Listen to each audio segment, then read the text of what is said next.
રાજકોટના અગ્નિકાંડ બાદ તંત્ર છે સફાળું જાગ્યું છે, તેની આંખો ખુલી છે અને એક બાદ એક જિલ્લામાં હવે તેઓએ તપાસનો ધમધમાટ શરૂ કર્યો છે।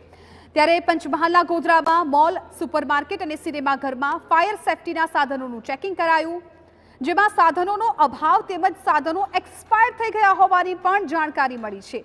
ગોધરાના બંસલ મોલ, શક્તિ સુપરમાર્કેટ, ઓશિયા મોલ સહિતના મોલને બંધ કરાયા છે, જ્યારે દાહોદ રોડ વિસ્તારમાં આવેલી ડીમાર્ટને પણ નોટિસ ફટકારવામાં આવી। તે નોટિસનો જ્યાં સુધી ખુલાસો ન કરે ત્યાં સુધી મોલ બંધ રાખવામાં આવશે।